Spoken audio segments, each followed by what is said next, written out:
So, in the years very soon after that, I mean, Planet of the Apes there came out in 2001.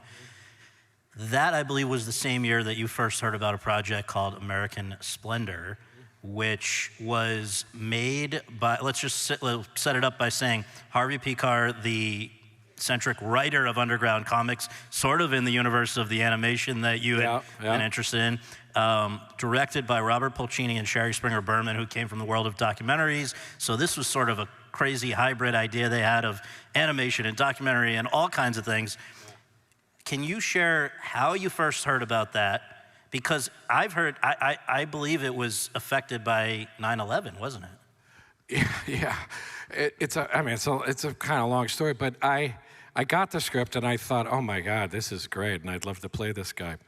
But at that point, you know, I played pig vomit and a talking orangutan. I don't think people were like, people weren't exactly knocking down my door. But so I got to go in for it, but it was a bunch of namey guys were doing it, and they didn't want me to audition for it because that was going to look bad, you know, because these other guys are just going to take it on an offer. And I went in and met the directors, and they were lamenting that they couldn't have somebody audition for it because they had to know whether you could sort of, impersonate these people who were going to be in the movie, because Harvey was going to be in the movie. You were going to see me and him together.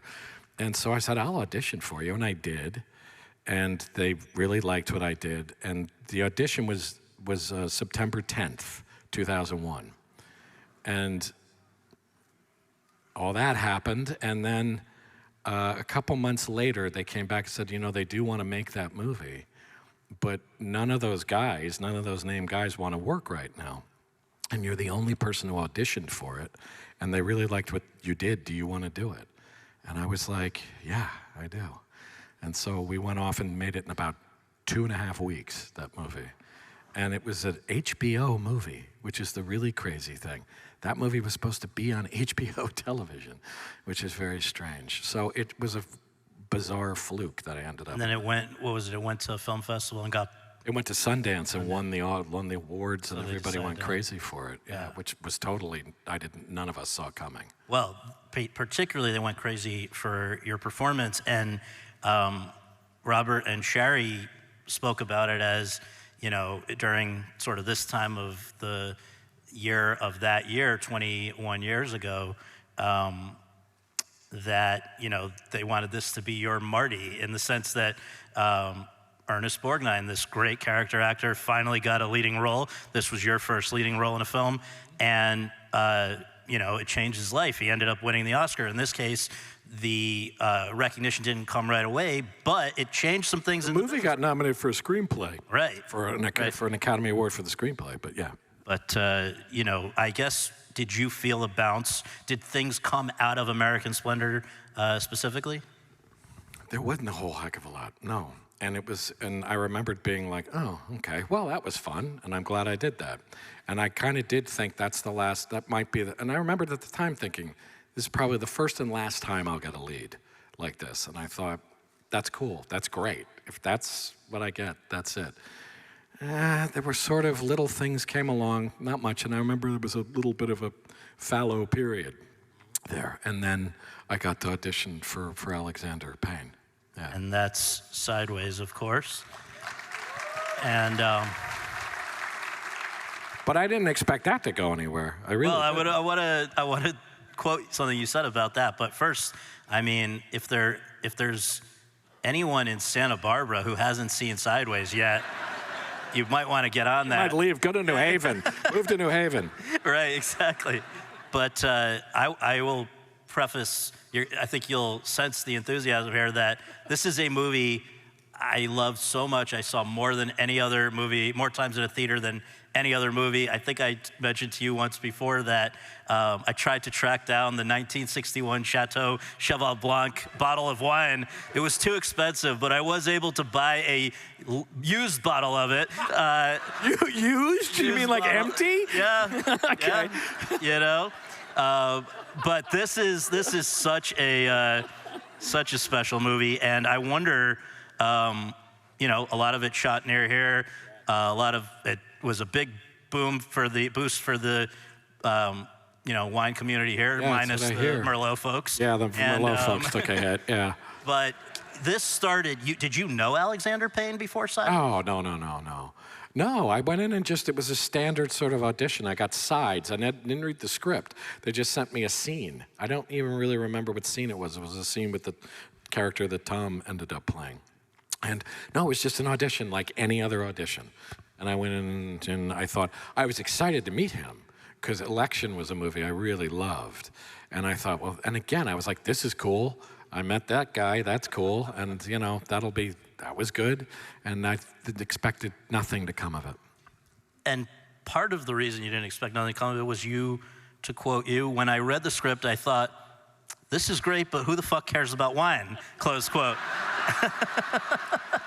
Well, yeah. I mean, I was like, what else going to want to see this? I mean, eventually when I did read the script, I thought, oh, wow, that's interesting. Wine, okay.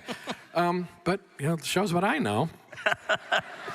So you end up paired with Thomas Hayden Church, even though apparently George Clooney and Brad Pitt had expressed interest in playing the part that I think Thomas played, right? Or was it to play both? I can't remember, I don't remember, And you and Church are obviously playing these very different but very close friends who are taking this big trip before he gets married. And I wonder, did you and he do anything to kind of cultivate that relationship before you had to play it on screen? They said to me, is it all right if Tom gives you a call?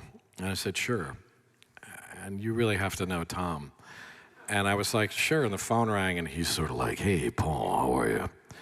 And he gets on, I go, great. And we talked for 5 hours on the phone. 5 hours, and we had a great time.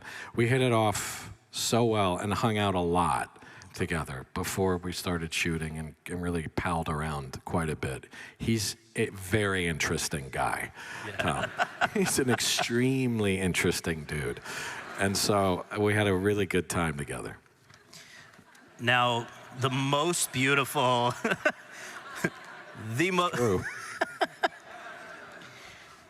I would submit that, and I believe I'm in good company. I think Mike Nichols felt the same way, and a lot of people, that the most beautiful scene in this movie is one involving you and one Virginia Madsen, talking about the types of wines you love, but really about yourselves.